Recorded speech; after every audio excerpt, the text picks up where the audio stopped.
The Great War ended 2 months ago. No peace treaty has been negotiated, and a dozen small wars are still raging in Europe.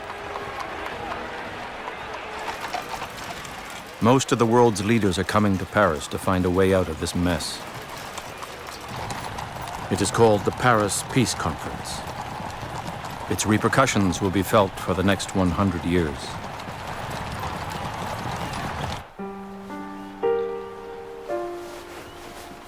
Harold Nicholson is part of the British delegation.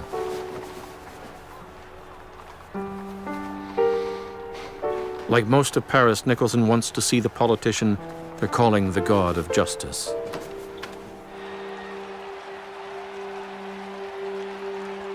Kings, queens, prime ministers, and emirs are already in Paris.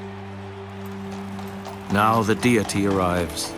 He is Woodrow Wilson, President of the United States of America.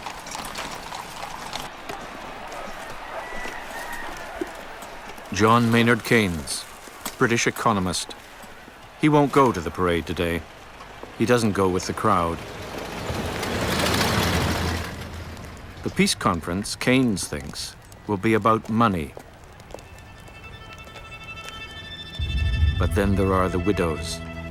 Don't forget who killed their husbands, they say.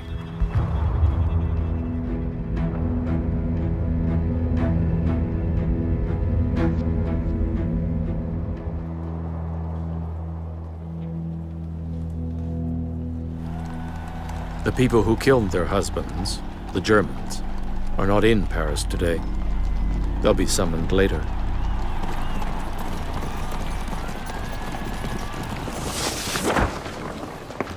Où est la Chine? On retravaille dessus. Quelqu'un a vu la Hongrie? Demandez donc aux bolcheviks. Et c'est passé le Moyen-Orient. Attention, vas-y. Not far from the parade, map makers are reshaping the world. 2 empires have disappeared. A dozen new countries are being created. Écoutez-moi cette foule.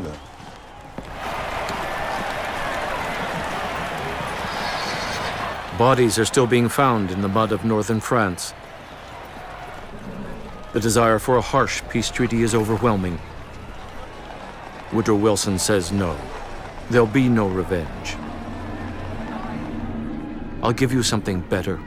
I'll give you a League of Nations and peace everlasting. He has inspired the world as no leader in history.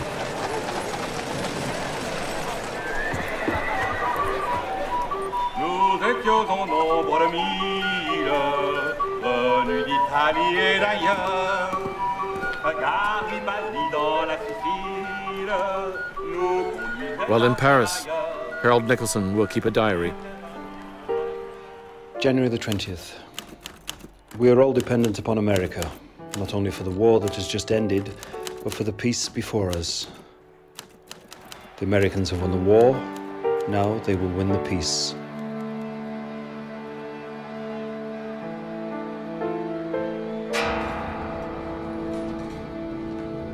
Making peace will not be any easier than making war. The enemy's the same. As Paris prepares for peace, there's a celebration south of Berlin for German soldiers returning home.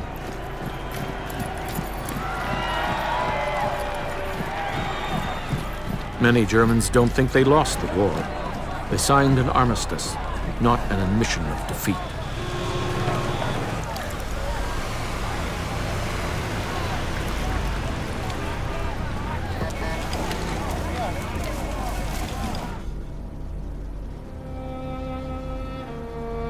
In northern France, there's only death.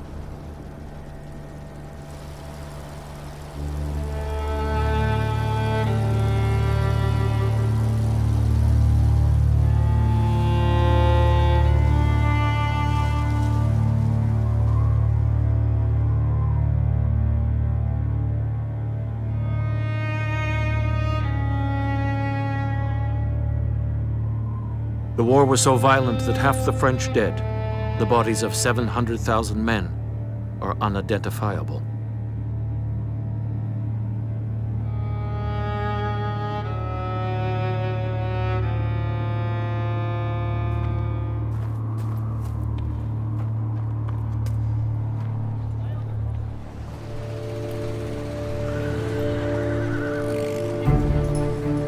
After the parade, Paris turns cold.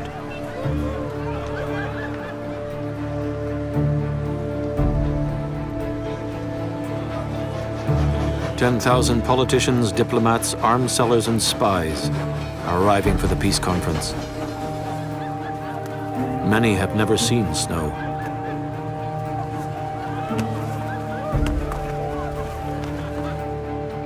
The small delegations get unheated walk-ups. The big ones, entire hotels.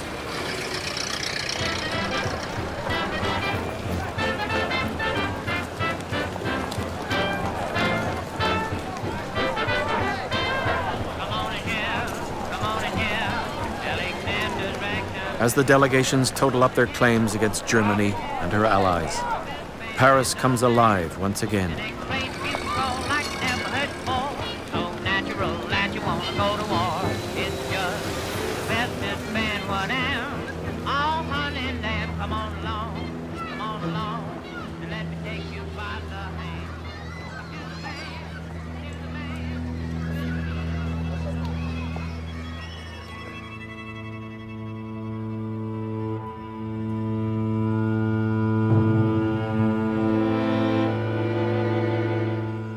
The day before the conference opens, Wilson consults his most trusted aide, Edward House, about a League of Nations.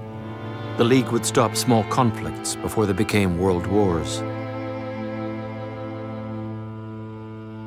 Then the president prays silently. He will see no other visitors this day.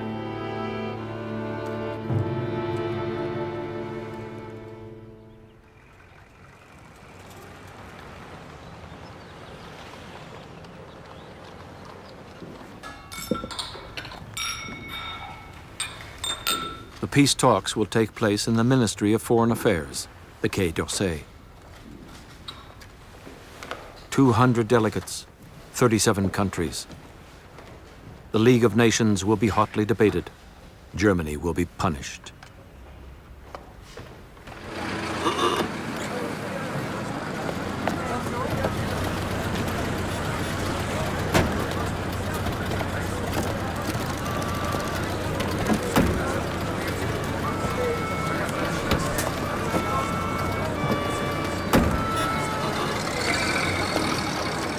For the first time in history, a world conference will be open to moving picture cameras. The politicians will be speaking to the world. Monsieur le Président, Mesdames, Messieurs, je déclare la conférence de paix de Paris officiellement ouverte.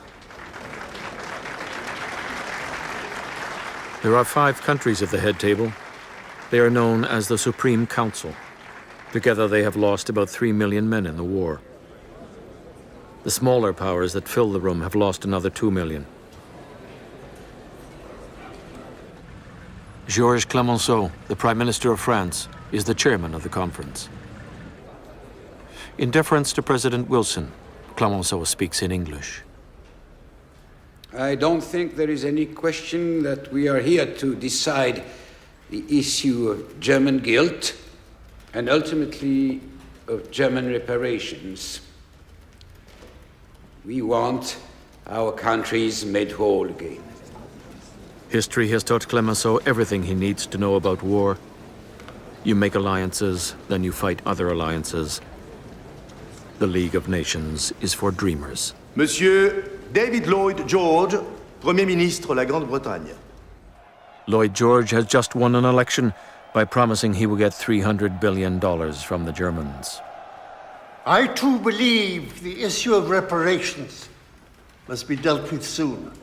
It is not just to compensate the victims for losses, terrible losses, unimaginable losses. It is what is right. Those who suffered, the French, the British, the Italian, the Belgians, plenty of others, they want compensation for the war. Monsieur Vittorio Orlando, Premier Ministre d'Italie. Italy flirted with joining Germany in the war.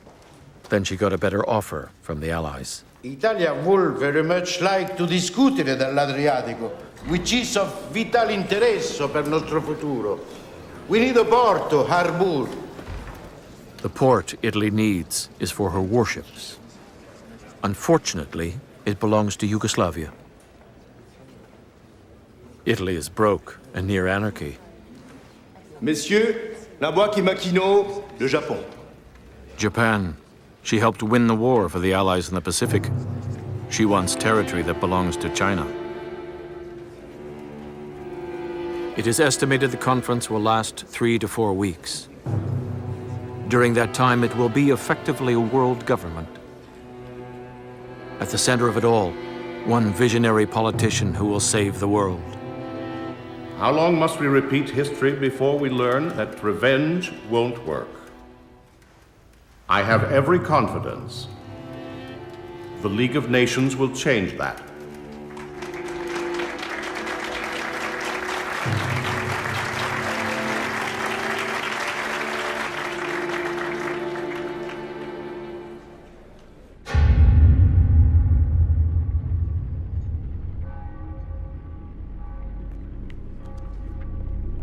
Germany has not been touched by the war, physically.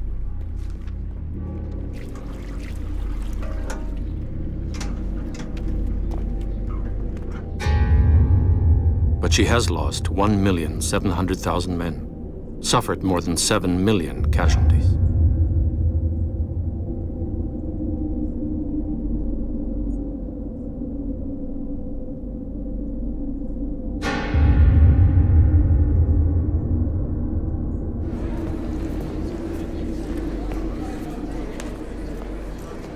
The Paris peacemakers will deal with Germany when they're good and ready. In the meantime, the leaders have other business. Australia did its bit in the war. We're £300 million sterling in debt right now. We need New Guinea to balance our books. The small powers line up to congratulate their patron saint. A League of Nations might give them a better chance of survival. In the meantime, they would like to be rewarded for supporting the Allies. Eleutherios Venizelos, Prime Minister of Greece. He's looking for land. The Emir Faisal is looking for an Arab country to govern, perhaps Iraq. نحن العرب خصوصا المثقفين منا لنا نظرة عميقة ومتجانسة للحركة الصهيونية. Chaim Weizmann, Zionist. He wants a Jewish homeland in Palestine.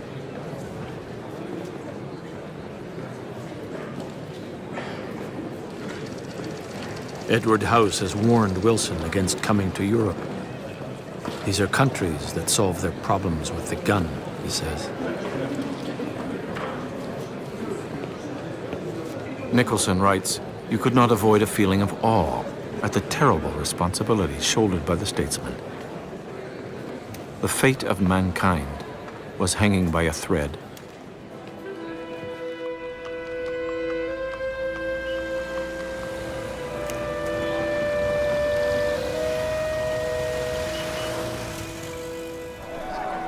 Everywhere he goes, Wilson is followed by enormous crowds. He is a devout Presbyterian. His father and grandfather were both preachers.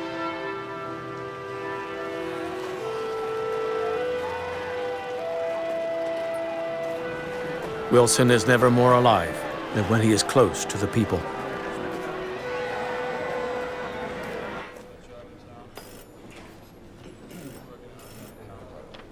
All over Paris, hundreds of experts are crafting different parts of the peace treaty. John Maynard Keynes has set up the British Reparations Committee in an empty school. For France, this is what we have so far.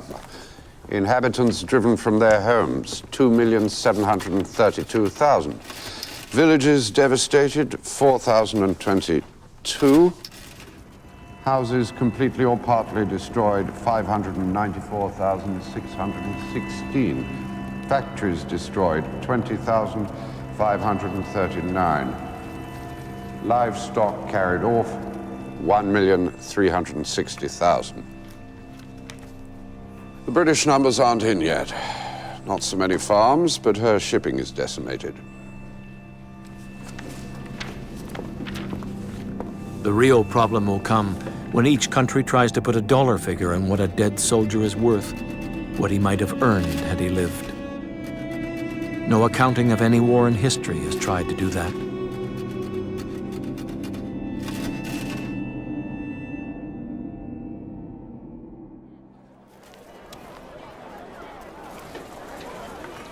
There is still a partial food blockade around Germany from the Great War. Thousands of Germans are dying of starvation each week. Nothing will change until Germany is called to Paris.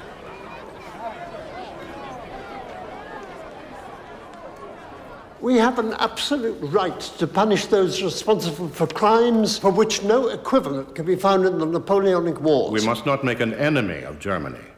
They are down, but nations do not remain down forever. Italia ha perso 600,000 men in the war. Non possiamo parlare dell'Italia un poco adesso? Per favore. We have been promised territorio. 帝国日本は我が国にとって極めて重要な品のいくつかの章について議論したく存じます。China, as so many countries, is counting on Wilson to protect its territorial integrity. Delegates know the conference is the last opportunity to acquire territory before borders are frozen. The League of Nations will offer security that, until now, only could be found by military alliances. Once you prepare for war, you get it. So maybe, for once, we prepare for peace.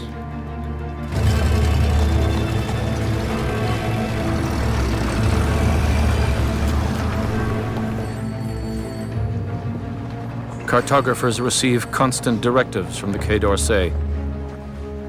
Mountain ranges will be divided, train tracks diverted, people moved from one rule to another.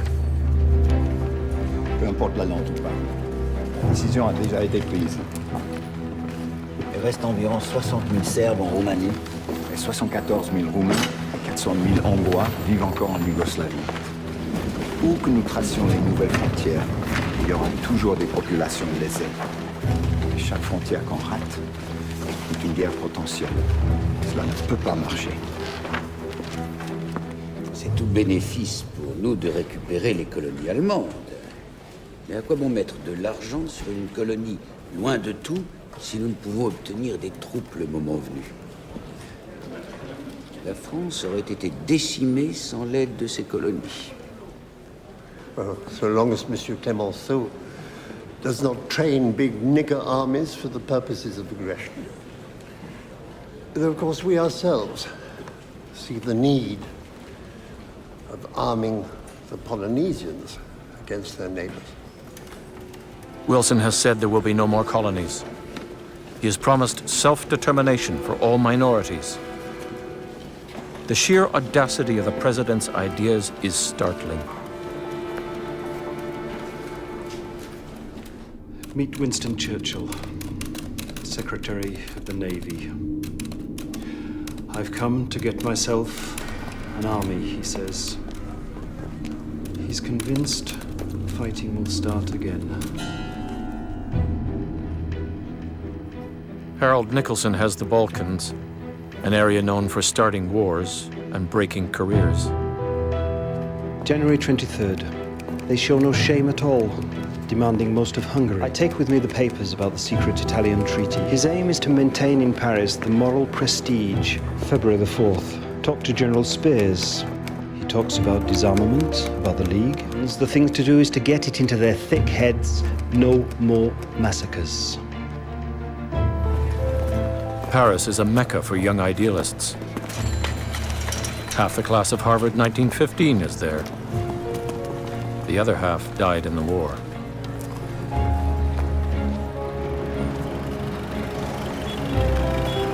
One by one, the small states are hustled to the Quai d'Orsay. Each will get a few minutes before the Supreme Council. C'est grâce à vous, Monsieur le Président Wilson, que le peuple tchèque, český národ, po 3 staletích znovu nabyl svobody a nezávislosti, de plein droit. il a retrouvé la souveraineté.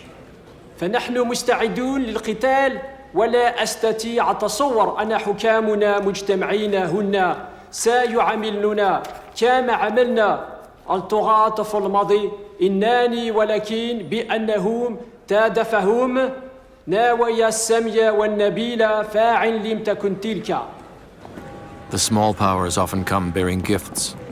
The Middle East has oil. Edward House says, we don't need Arab oil. We've got Texas. We have always lived with the gun. During the Cretan insurrection, I escaped into the mountains. I was one of the rebels. In the hills, I used to read the Sunday Times to learn English, but my rifle was always across my knee. As the newly created states profess allegiance to the man of peace, their agents prowl the Paris backstreets looking for arms to buy. The old way of doing things will not die overnight.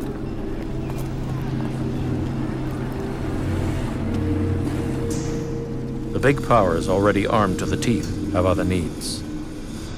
Talk to people on the street here in Paris. They say they don't really care that much about political questions, boundaries, flags, cows. Ils s'en foutent. That's what they say. They just want peace, get back to living. They're very sincere. But at the end, you know what they say? But Germany must pay.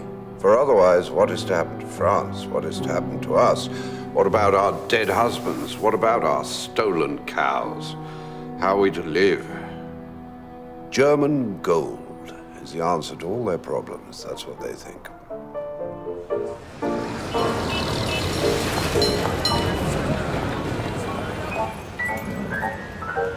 Moving pictures are being shown with French actors playing the dreaded Hun.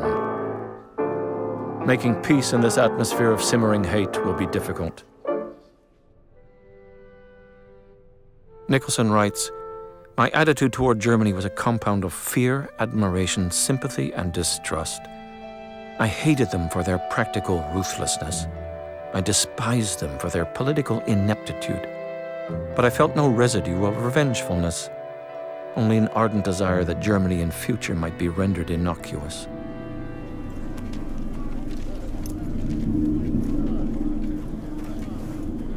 In northern France, many world leaders take time out from diplomacy to walk the trenches. Wilson refuses. Peace must not be made with emotion, he says. Rarely does Wilson stray far from the Quai d'Orsay. Coached by Edward House, the president is proving to be a quick study in the sometimes disagreeable art of compromise. A month into the conference, a young activist named Ho Chi Minh from the French colony of Indochina requests an audience before the Supreme Council. Ho Chi Minh never gets his audience. His country will later become Vietnam.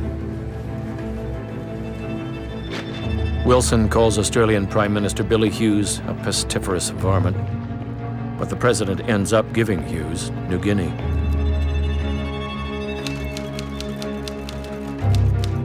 It is sad to see people who have come all the way from Adrianopolis given only 10 minutes in that large hot room in front of 5 bored people.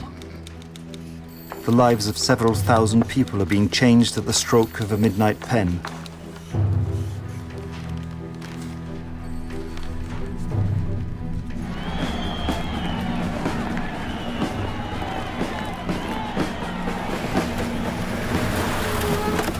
Germany is meticulously preparing the case that she's not solely guilty of starting the war.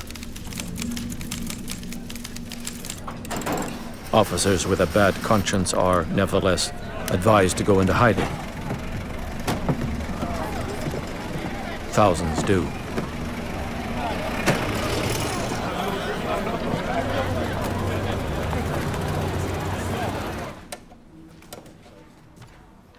Keynes, meanwhile, is proving to be as good as his contrarian reputation.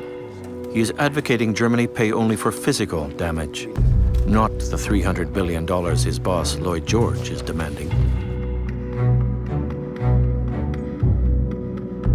widows might have to fend for themselves.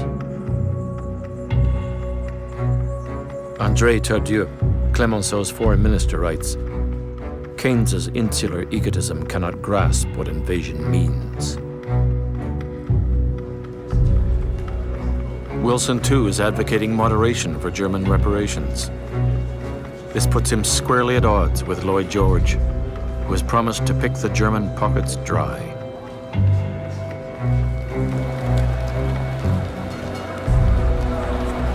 Germany remains unstable. Right-wing thugs are promising to restore German pride if Paris fails.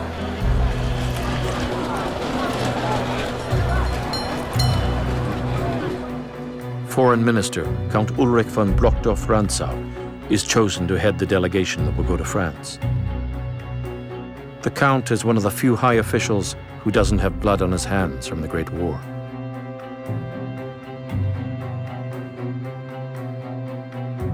In Paris, the Hun is being whittled down to size. Germany loses 8 million citizens and 10% of her land mass. But for Clemenceau, that's not enough. He wants a disputed area that belongs to Germany. We need the Tsar, Mr. President. Northern France needs that coal. Perhaps there could be a way. You need the League of Nations. I'm told the Armenians are now in favor of the League and will vote for it. No. Clemenceau is most dangerous when he's serving up compliments. Wilson is equally dangerous when he believes the praise. Wilson gives Clemenceau control of the Tsar for 15 years, although most people there are German. One by one, Wilson is violating his cherished principles.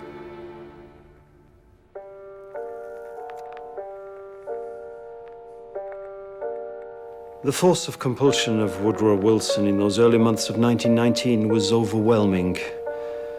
It never occurred to us that if need arose, he would hesitate to use it.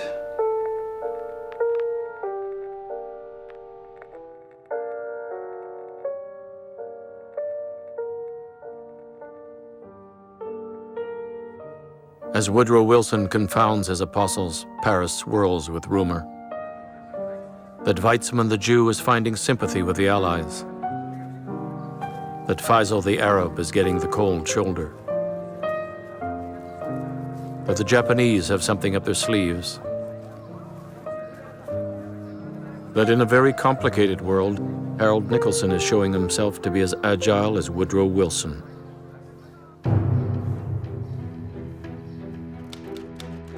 Everything is being rushed at a feverish pace. The Tsar, reparations, everything is boiling over at the same time.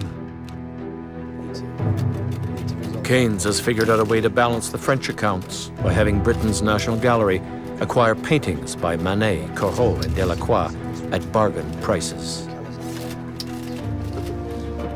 Nothing is sacred in Paris. The president often consults House about his frustrations with Europe. House's response: we're dealing with men, not angels. Wilson is using every bit of America's economic clout to get the League. He doesn't like having to bargain, it offends him. But for the League, he will do anything.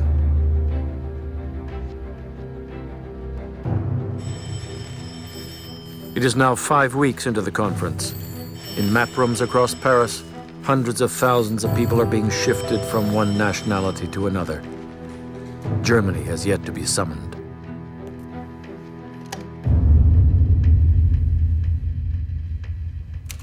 A century for you is very long. For us, it's the blink of an eye. We too have a history, despite what the Europeans like to say. The history of the United States is a glorious history, but it's rather short, Mr. President. We have to try to escape our history. We breeze it. Look, we have two choices. Either we cancel Germany's debt entirely and let her rebuild and become a partner in the world community. Not a chance, John. Or we open our markets to her goods to let her earn the money to pay us back. We could never do that. Our workers wouldn't permit it. The peace conference is in danger of collapsing. Nobody can agree on reparations. Everybody wants land. And there are egos. The League will have a force in Europe. How fast can your league get here? Fast enough, I think. Do you really think so? If the Germans leave after dinner, they can reach Paris before breakfast. Besides, I'm hearing different things about your Congress. If the Russians come knocking, will the League be able to stop them? I'm quite sure the League will not be strong enough either for Germans or for Russians. Italia will certainly do her part, but for that, abbiamo bisogno di un porto e territorio sull'Adriatico. We have a monstrous problem. Everyone owes everyone else immense sums of money. Except America. Hundreds of billions of dollars. Germany owes a large sum to the Allies. Presumably we'll figure out how much. It's gonna be a lot. I know that. If Russia and Germany join forces, what would your League do? Will your Congress declare war on foreign soil? Let the American guys die under the League of Nations flag? Most certainly. Well, America's not threatened. I don't think so. That's not what I'm hearing from Washington. Peace is a risk. France has to risk it now. France has everything in its hands if it will only risk it. America will want its money back sooner or later. America has already made a killing, the war in trade. She can afford to wait. The world will stop celebrating soon, and then accounts will have to be settled. You'll get your League, Mr. President. I promise you that. It's just that we need our own protection. We are not like you. But we all want what you want, Mr. Prime Minister. I think we all want that. We'll get your League. Will not disappoint you about your League, Mr. President. Then I suspect you'll be able to breathe a little more easily. Edward House writes, "When I telephoned the president at 7 o'clock that we had finished the League covenant, he was astounded and delighted." A toast is offered to the League of Nations and to President Wilson's courageous vision.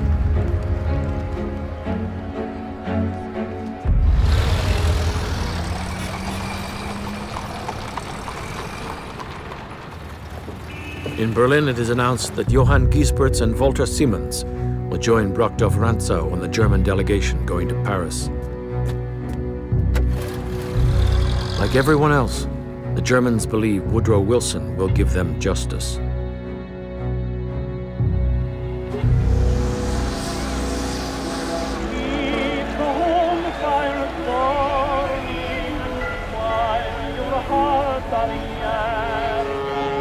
The following day, Woodrow Wilson set sail for America. He must still get Senate approval for the League. He will return to Europe in a month.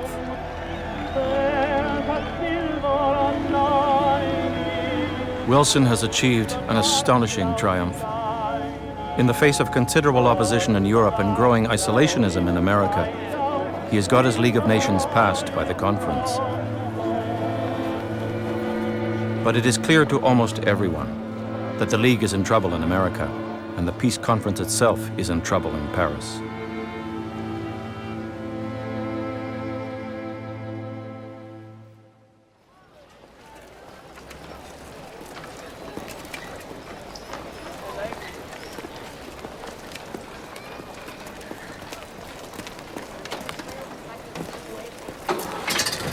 Shortly after Wilson's departure, Georges Clemenceau leaves his private residence.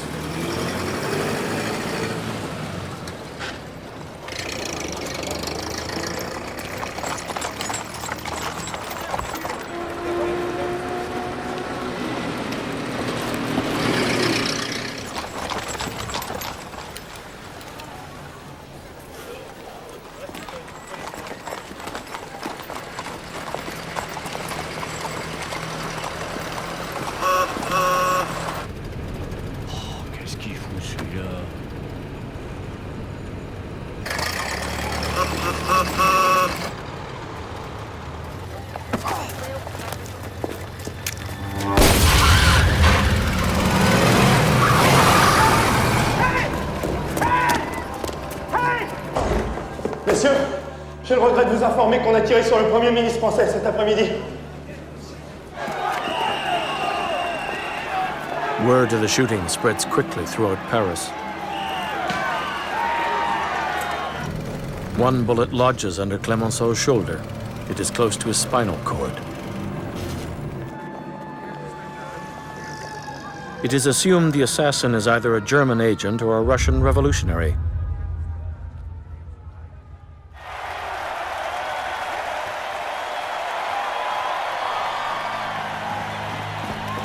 Wilson hears of the shooting in New York. He's profoundly shaken.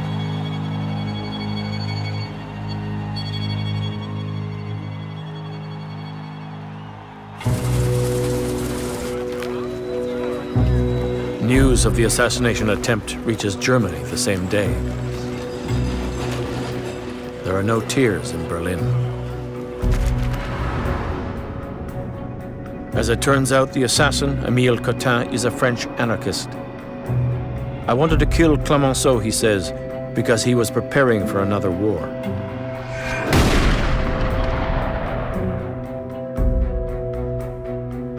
The French Prime Minister, with a bullet permanently lodged in his body, is more linked to his soldiers than ever.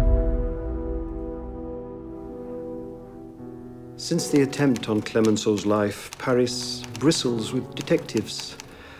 The French have learned that some anarchists are after Venizelo's blood. We are dogged by detectives and motorcycles constantly. Not much happening, pending Wilson's return.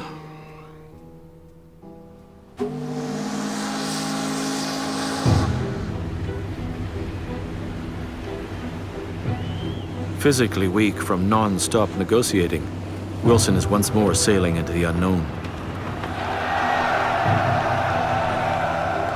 To add to his woes, the president is also receiving disturbing telegrams about the activities of his confidant, Edward House.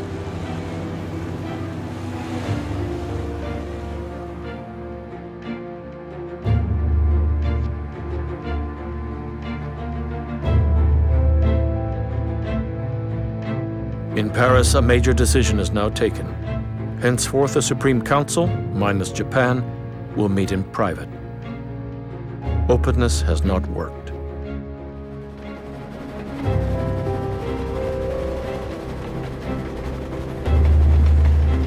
During wars, secrecy may be necessary. Wars are by nature undemocratic. Whether peace benefits from secrecy is another question.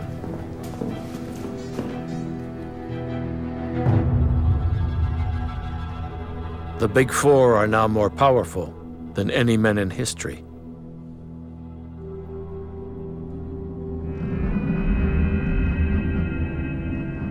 The war is never far away from the peacemakers. Hospitals are choked with wounded soldiers. Letters are drafted to anxious parents. Have received your son, Albert James Madison. Regret, barring a miracle, his left leg. Thibaut Danton, 17 years. German gas is permanently seized. Uncontrolled shaking due to Hun gas. J. Edwards Lamb, 23, and catastrophic damage to his central nerves. Worthington lost total control over his body. John Jacobs, 19, delirious. Little hope of. Smithers Jones, Harry Pocklington.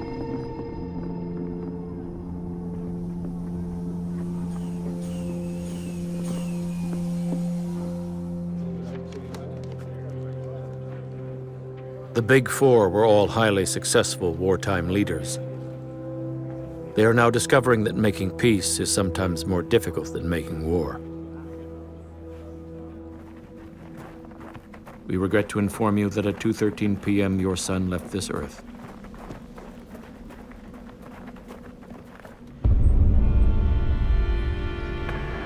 A short time later, Wilson summons Edward House.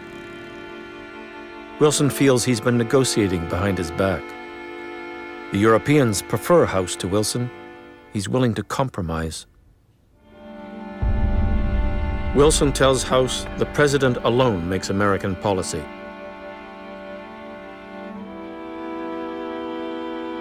House effectively is out.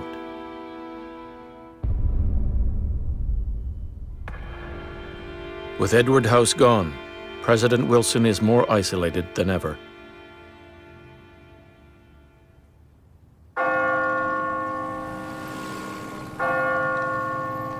Berlin, 6 German negotiators and 180 secretaries, translators, lawyers, journalists, barbers, and cooks set off for Paris.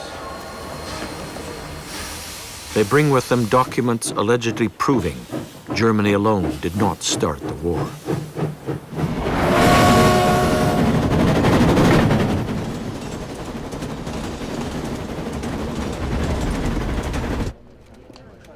The Big Four will monitor the train's progress in Wilson's study. This is what the world has waited for. The surrender of German colonies must be total and definitive. The surrender of the German Navy, total and definitive. They are on their way.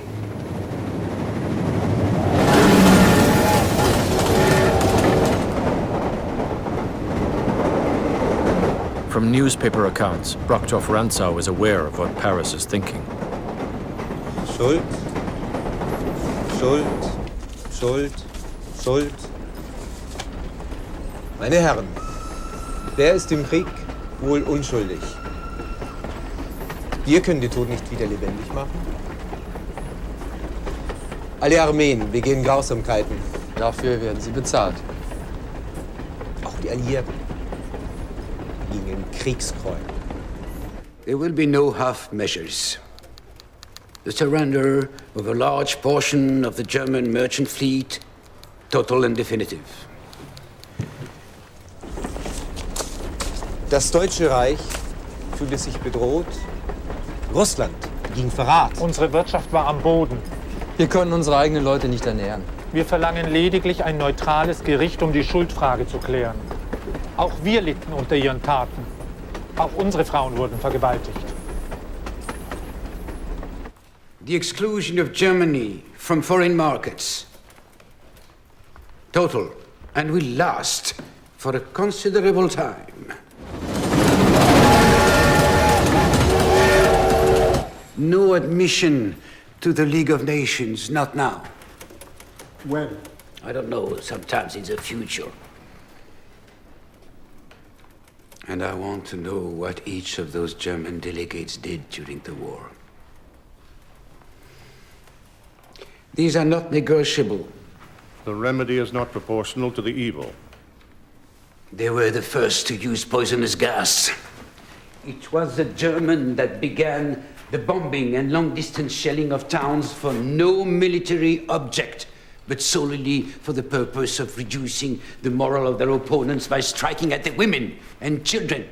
They drove thousands of men and women and children with brutal savagery into slavery in foreign lands.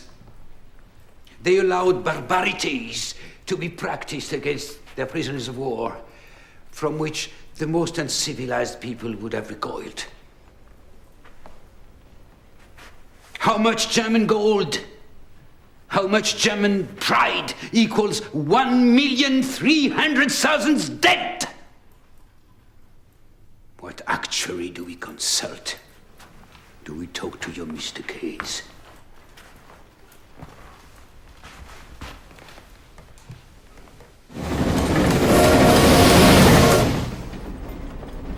Walter Siemens, the lawyer for the German delegation, often writes to his wife during this time.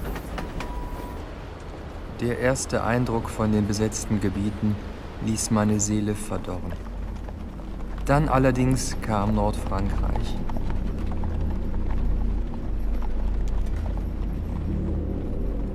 Es war eine erschütternde Erfahrung, obwohl wir von Bildern und Beschreibungen wussten, wie ein Schlachtfeld aussah.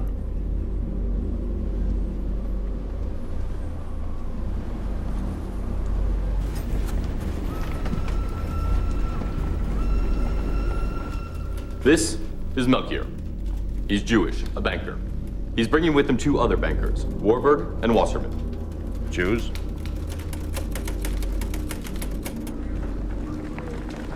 "500,000 Jews fought in the German army. Germany feels that expert Jewish bankers will ensure the best possible treaty. Is the train going to be stopped? Several times, sir. I'm told it's immobilized now. Where? Verdun.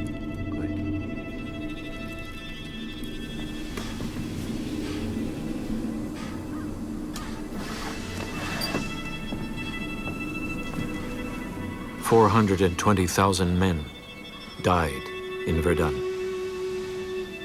9 villages disappeared. There's not a single tree standing.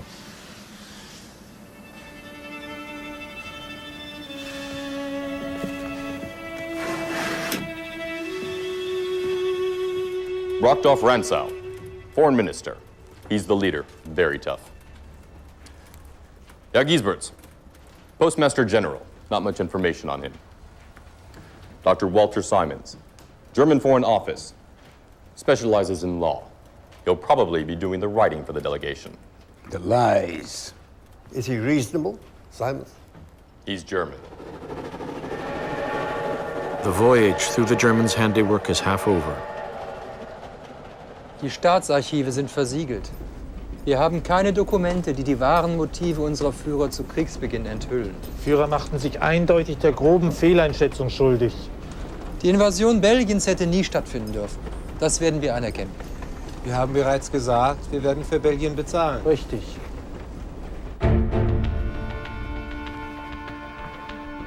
The Germans, Clemenceau says, are beaten, but they're not crushed. We must finish the job. For those who died and for those who have yet to be born.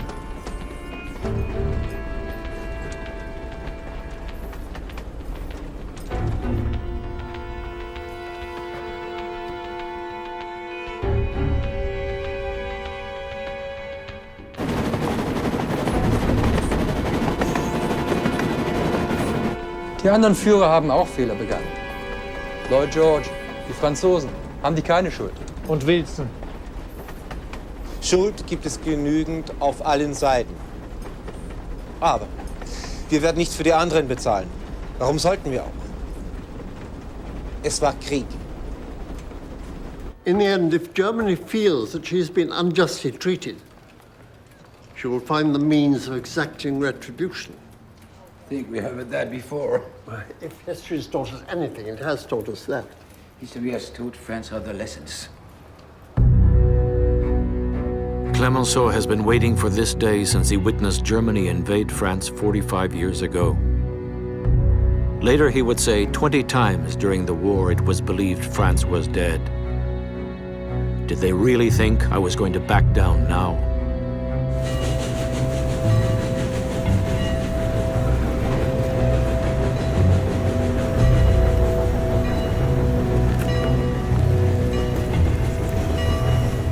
French authorities, fearing riots, have directed the train to an isolated station near Versailles.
They were a sad lot, the Germans, with their drawn, dejected faces and tired, staring eyes, like men who've been hammered at the stock exchange.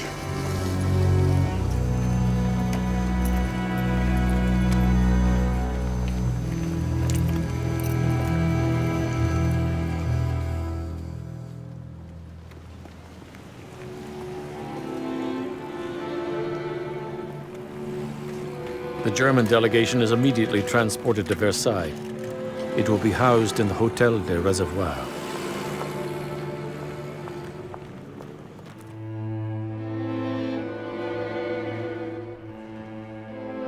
The Germans established their headquarters in the hotel basement. They are certain there are listening devices in the walls, that their phones are being tapped. They are right.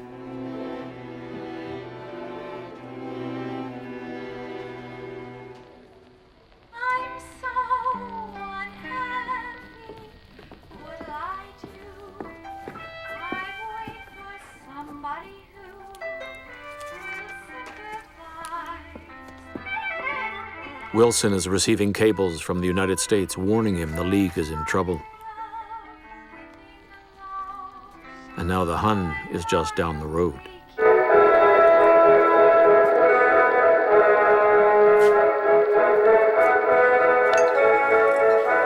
The Germans are playing music loudly to hide their conversations from Allied ears.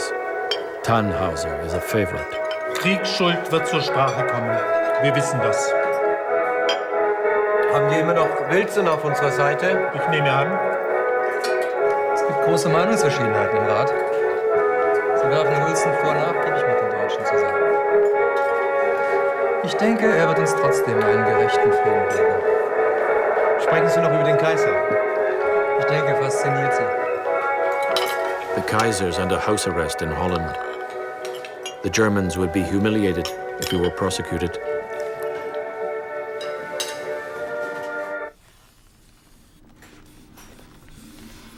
As the Germans wait, the conference is creating small states that might one day protect France, just in case peace doesn't work.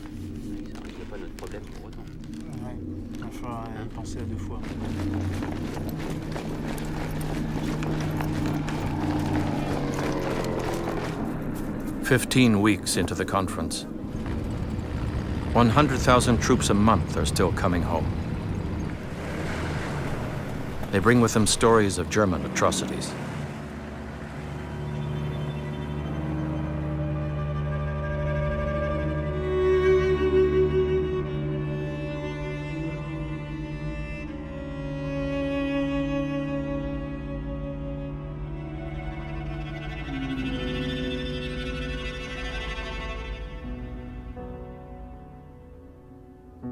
In Wilson's study, there is an uneasy standoff. 3 of the leaders are old-school politicians who seek security in midnight alliances. The 4th has brought his Bible to a poker game.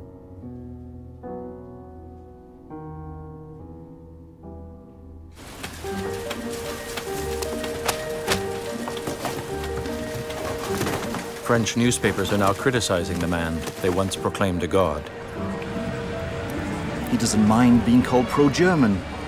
What he minds are the funny little jokes the French papers make about him. It turns out the editorials were ordered by the French government. Wilson is threatening to leave Paris. With regard to press criticism, especially to ridicule, Mr. Lloyd George and Monsieur Clemenceau were gloriously thick-skinned. Mr. Wilson retained his schoolgirl complexion.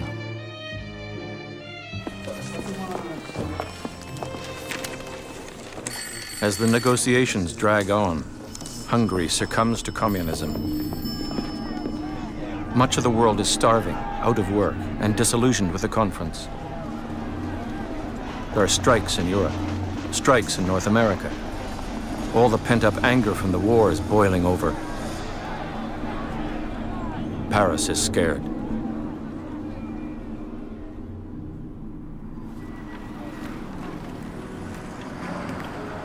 The spring of 1919 is particularly cold in Paris. The Allies have turned off the heat in the Germans' hotel.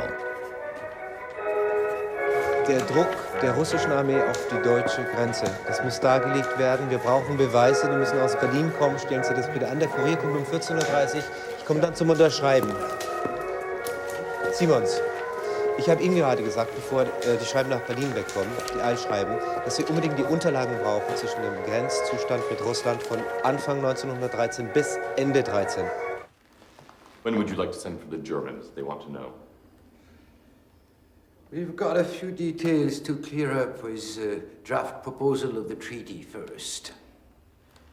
Why not let them enjoy the French countryside?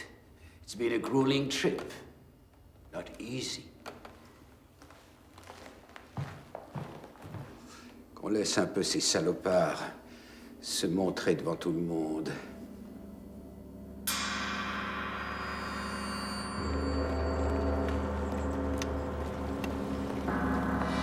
Parisians by the hundreds keep a vigil in front of the German hotel. It makes them forget they're hungry. Gestern und heute nach dem Frühstück war ich im Park, wo es schöne Bäume gibt. Riesige Zedern und Platanen. Ich habe inzwischen eine gute internationale Verständigung mit der Goldamsel aufgebaut. Im Hintergrund all dieser Lieblichkeit der Schatten des Schicksals, als wollte er nach uns greifen. Er wird zunehmend dunkler und kommt immer näher.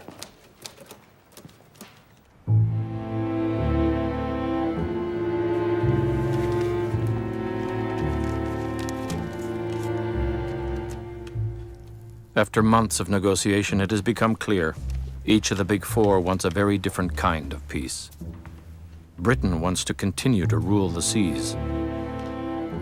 Italy's out for loot. France wants protection against the day when Germany might return. America wants the world's conscience, wants her loans repaid.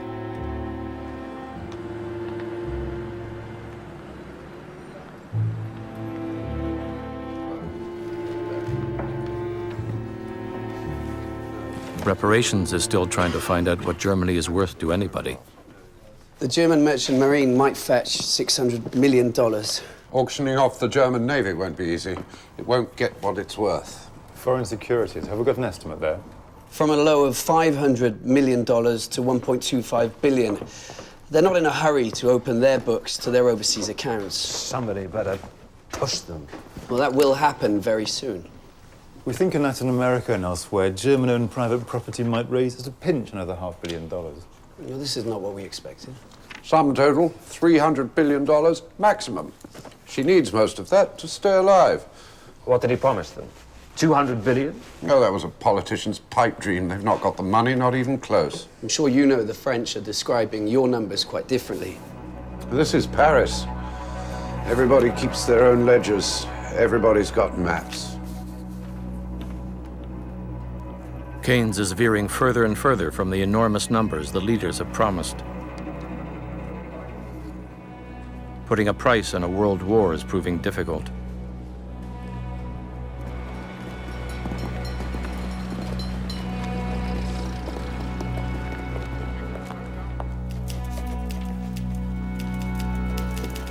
Days pass.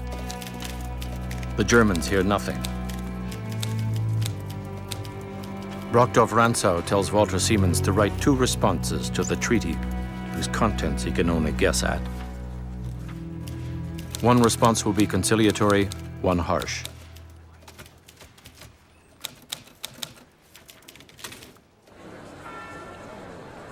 After a week of enforced waiting, the Germans are informed they will be presented with the draft treaty at 3 o'clock that afternoon.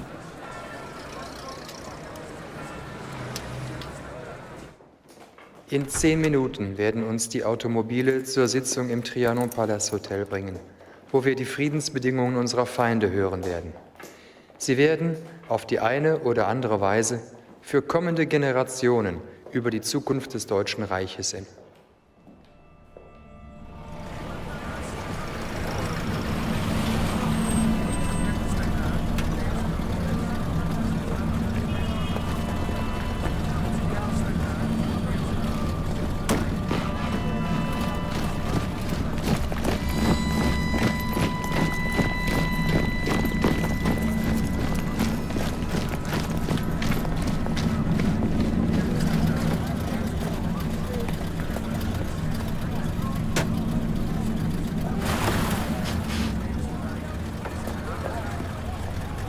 The sight of Count Brockdorff-Rantzau sends a shiver through the crowd.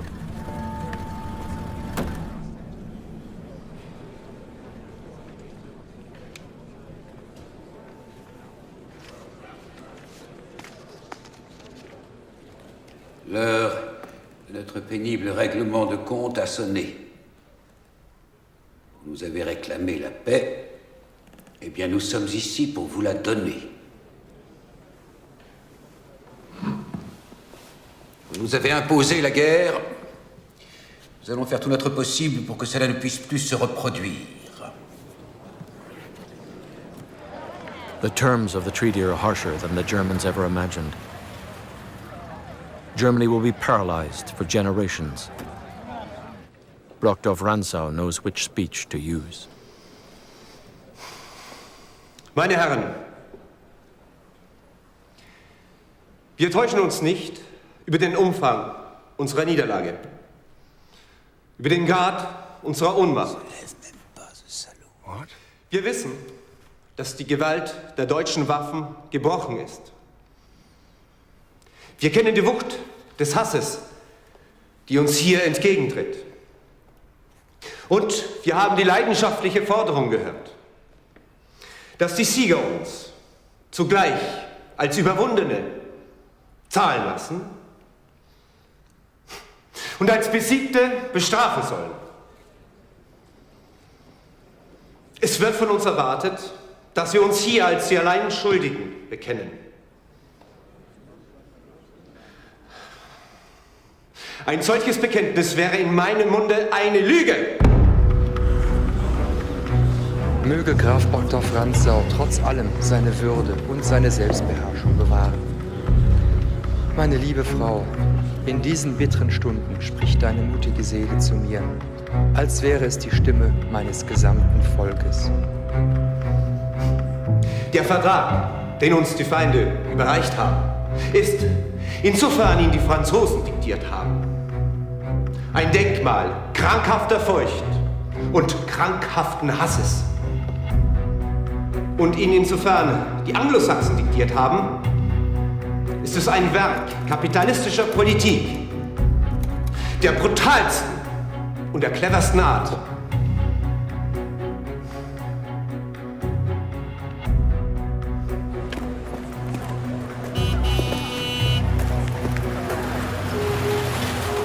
Brockdorff-Rantzau has caused a sensation. Nobody speaks to the victors the way he did. The young diplomats worry about pushing Germany too far. André Chardieu replies, "You worry about provoking nationalist feelings in Germany? Germany's defeat in the war beat you to it. So what?"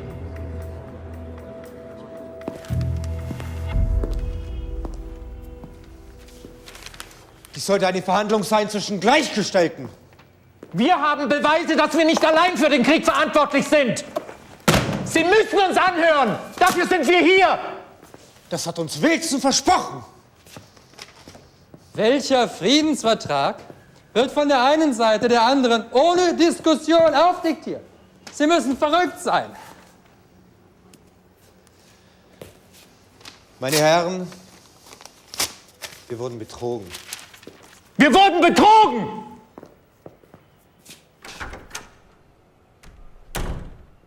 The Germans have 3 weeks to come up with a response.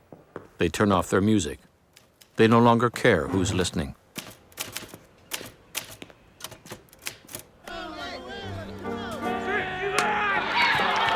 While Paris waits for the German response, spring arrives.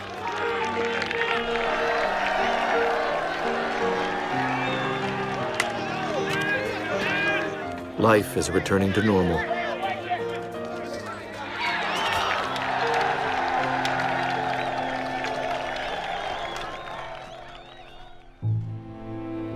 Three months into the conference, Harold Nicholson has maneuvered himself close to the inner sanctum. Wilson takes a map, spreads it on the carpet in an alcove room and kneels down. We all squat in a circle around him. The president throws back his great face. "Well," he exclaims, "I didn't come to discuss competence. In my judgment, the test is what the people themselves want. I was conscious there was in Wilson's pronouncements a tinge of revivalism, a touch of Methodist arrogance, and more than a touch of Presbyterian vanity.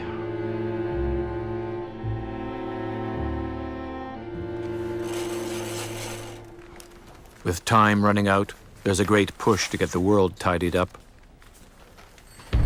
The mapmakers are instructed to squeeze Shia, Sunni, Kurds, and Jews into a new state called Iraq.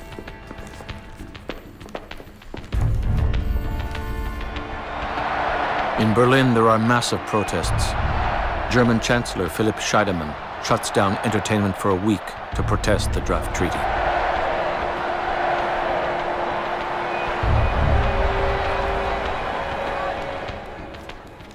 Für uns führt nur der schmalste aller Pfade über den Abgrund. Dies bedeutet Erniedrigung für Deutschland und Revolution für Europa. Wir müssen unter allen Umständen den Abbruch der Verhandlungen vermeiden.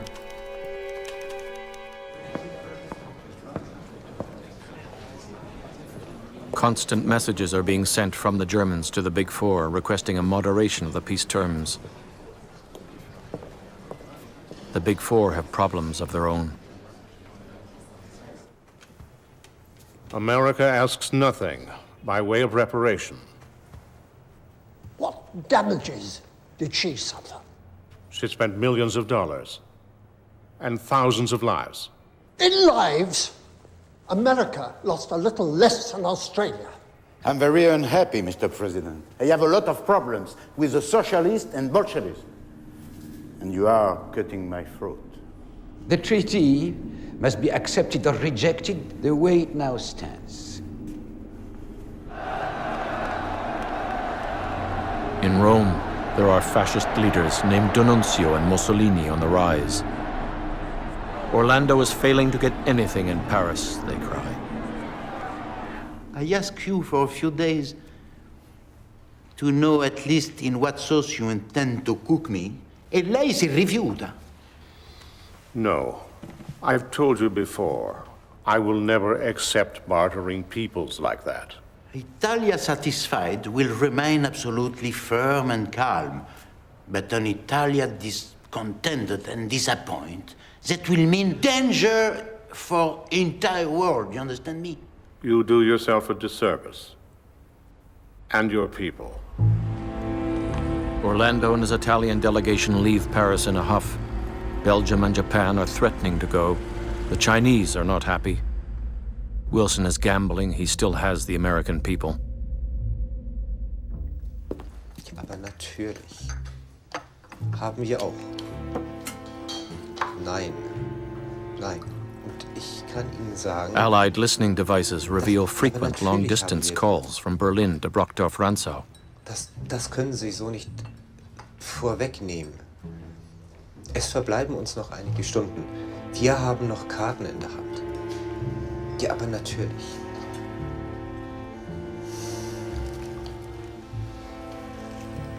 Ja. Ja. Nein, mein Name wird nicht unter diesem Dokument stehen. Das kann ich Ihnen versichern. Nein, der Name Brockdorf-Rantzau wird nicht auf diesem Dokument stehen. Sicherlich. Meine Kollegen denken auch so. Ja. Nein, die Ehre des Deutschen Reiches ist teurer. Sicher. Manchmal nähert sich mir der Versucher. Verschwinde an einen stillen Ort. Geh nach Hause. The important thing is to persuade these Germans that they are beaten. It must be rammed into their heads. We have given the Supreme War Council the order to prepare a report on the measures to be taken if the Germans refuse to sign the treaty.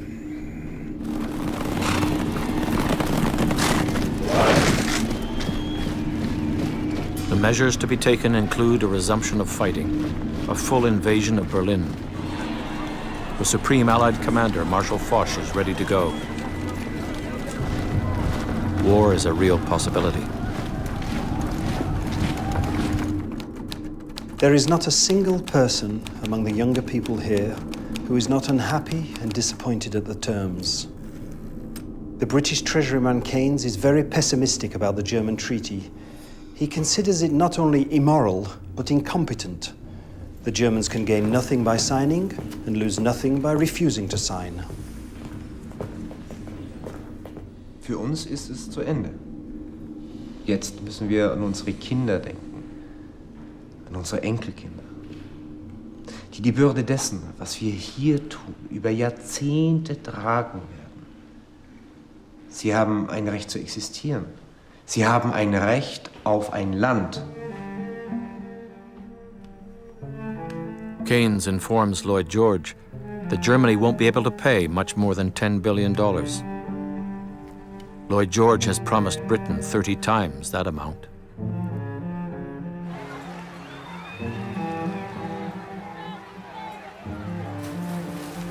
When the conference started, there was snow on the ground. Parisians were told there would be a treaty in 4 weeks. The conference is now in its 5th month. A just peace is as elusive as ever.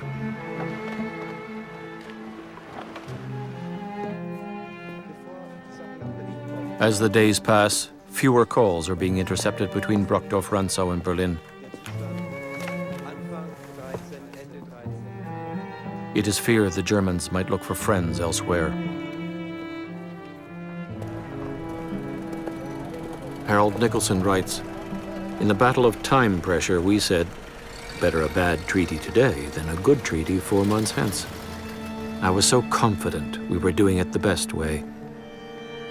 I was tragically mistaken."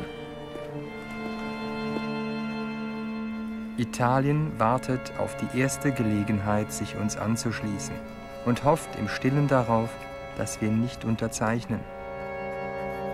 Japan hat uns indirekt davor gewarnt, zu unterzeichnen, weil sie uns später brauchen werden.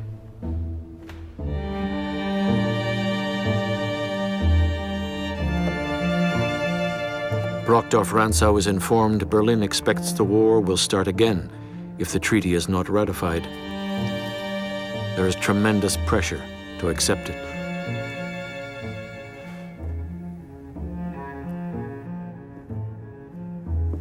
With the exception of one trip home, Wilson has been out of America since before Christmas. He was advised to stay in Washington, not to personally negotiate with the Europeans.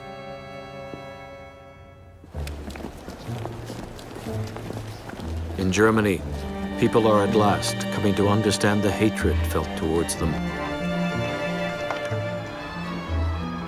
The days that follow are amongst the most momentous in the history of the world.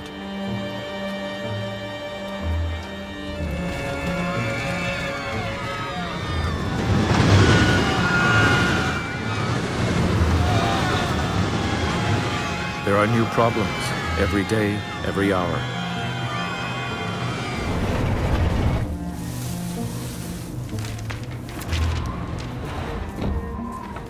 The one center of power in the world is Paris. 3 leaders who barely get along. While they argue, the world won't stand still.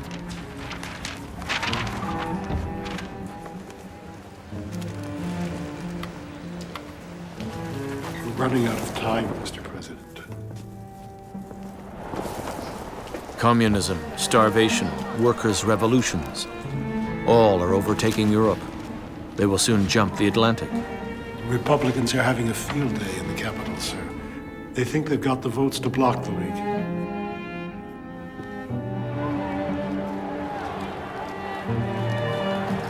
They're getting impatient in Texas, sir. The coal workers are striking in Johnstown. They're hearing rumors about China. The Chinese learn they're going to lose Shantung, a city of 1 million people, to the Japanese. They were counting on Wilson.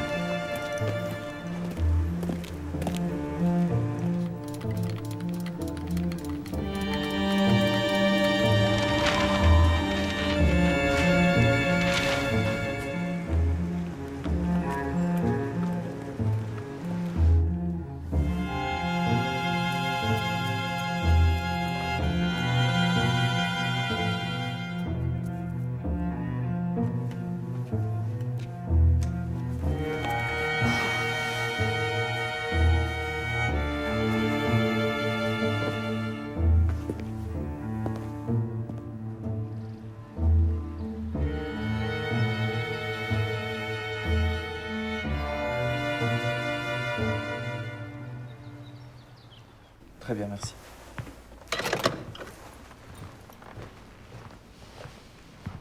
They are not going to sign.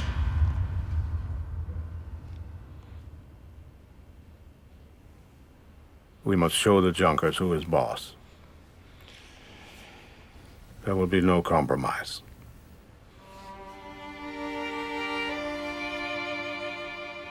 For months, Lloyd George has pushed Wilson to deal harshly with Germany. Then unexpectedly, he switches, an act of considerable courage. I'll be quite frank with you. I fear a weak Germany almost as much as I fear a strong, belligerent one. If she's weak, she's prey to any demigod who comes along and promises to restore German pride. You know that could happen. I've heard that before. A weak Germany will also not be able to buy British goods. You're right, we want to trade with Germany. I admit it. But if you treat them as the enemy, they will not disappoint. Wilson says no, the treaty must stand as is. Has he compromised so many of his ideals already that his pride won't let him compromise when it's really necessary? Mr. Lloyd George has discovered that he cannot in 5 days persuade the President of error in what has taken 5 months to prove to him to be just and right. It's harder to de-bamboozle the old Presbyterian than to bamboozle him in the first place. Keynes, for his part, remains steadfast. He will not endorse Lloyd George's demand for $300 billion. John Maynard Keynes resigns. Am Abend wurden unsere Koffer verladen und zur Station in Noisy transportiert, wo unser Sonderzug unter Dampf gehalten wurde. Ich fuhr mit ihnen runter zur Bahnstation. Männer, Frauen, Kinder in Dreierreihen. Sie benehmen sich, als wären sie verrückt geworden. Viele Kinder, sie verstehen doch gar nicht, was sie da tun, plappern in Imitation ihrer Eltern. Sie zu sehen, lässt mein Herz sinken. Bald flogen Verwünschungen und Geschosse. Excuse me, gentlemen. The Germans arrived in Weimar 3 hours ago. Brockdorf, Ronsau, Simons, they've all resigned, even the Chancellor Scheidemann. I'm not sad. We just received a cable. Orlando's government has fallen. He's out.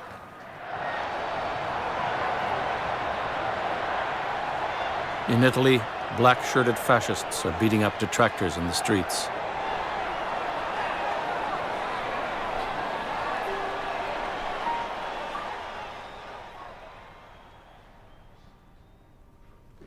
Over the last 5 months, the mapmakers have redrawn the borders of Europe, the Middle East, the Far East, and Africa. They have done their best. It is time to rest.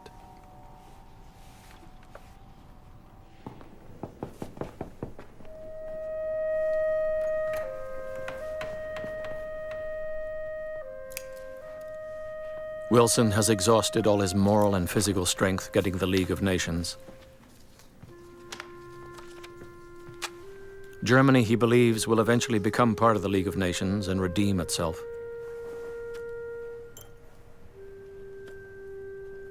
Wilson has always been a dreamer.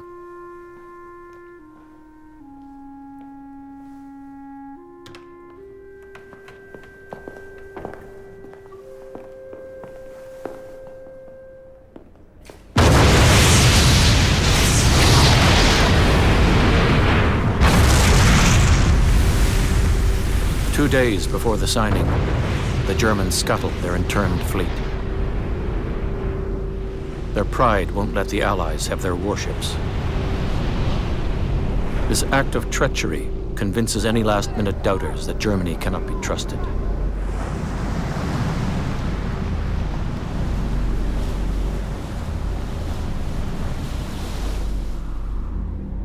In the final days, a new government takes power in Germany.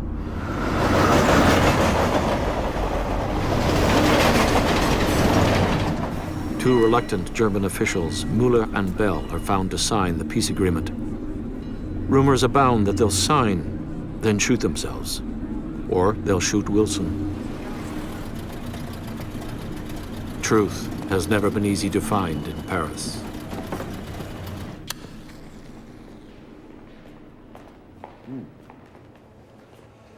Told Mr. Lloyd George that he shouldn't leave the Germans too alone with their vessels. I think I know them better than he does.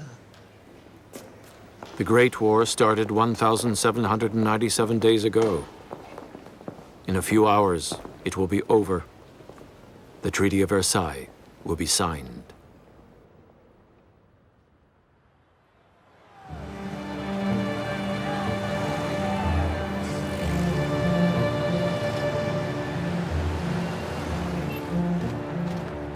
Harold Nicholson will witness the signing. Versailles is the final entry in his Paris diary. When we reach Versailles, the crowd thickens. The avenue up to the chateau is lined with cavalry in steel blue helmets.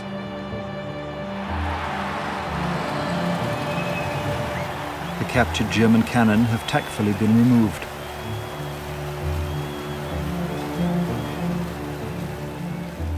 Walter Siemens is in Germany with his wife as the treaty is being signed. For a period of time, he will be the Chancellor of Germany until men more extreme than he take over. Men who will repudiate the Treaty of Versailles.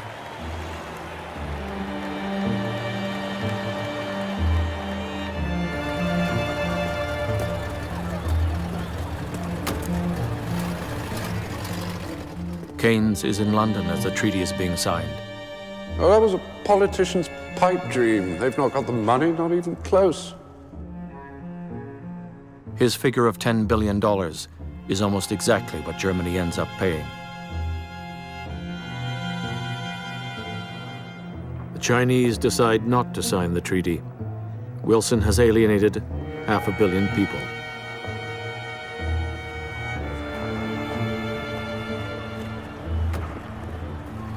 Vittorio Orlando is also not at the signing.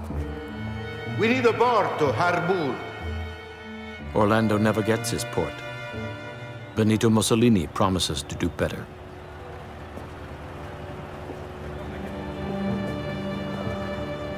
If she's weak, she's a prey to any demigod who comes along and promises to restore German pride. Britain doesn't get much in the way of German gold. She never again owns the high seas. Georges Clemenceau comes closest to getting what he wants from the treaty. We want our countries made whole again. But the French had been promised protection from Germany for all time. It is already clear the treaty won't deliver that. Clemenceau is rejected by the French people when he runs for president in the next election. He dies alone, a bitter man.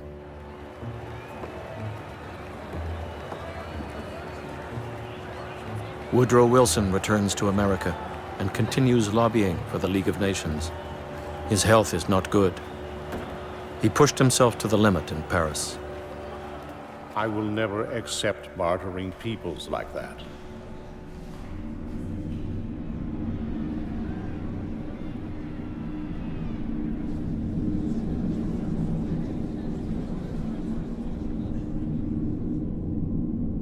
We enter the Hall of Mirrors.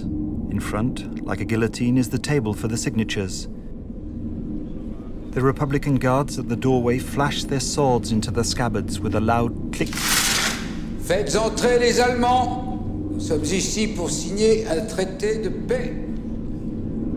Clemenceau looks small and yellow, a crunched homunculus.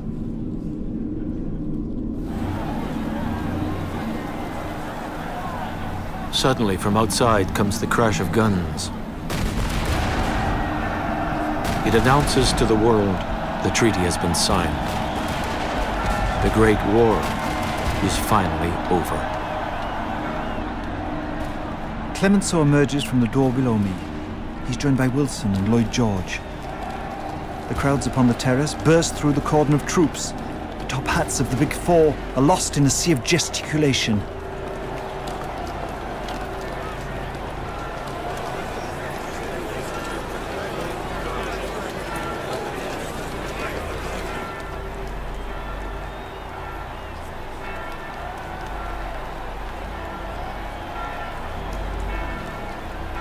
Germany never forgives the West for the Treaty of Versailles.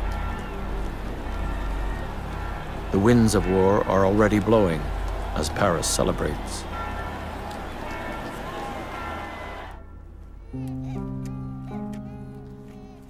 America ultimately rejects the League of Nations. Woodrow Wilson dies 2 years later. He never stopped believing in the League of Nations.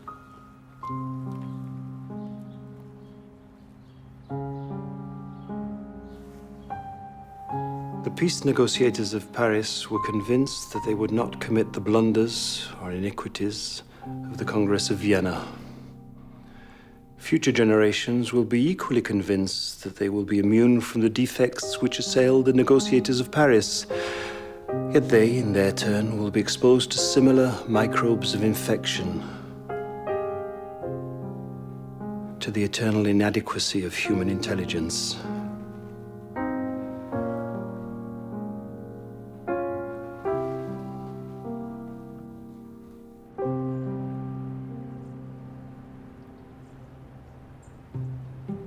The Treaty of Versailles was supposed to give meaning to the lives of the tens of millions of dead and wounded in the Great War.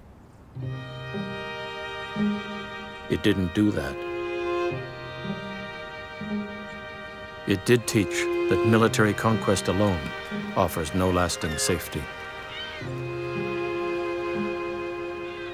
It would take another world war, another 40 million dead, for the world to start to learn how to make peace.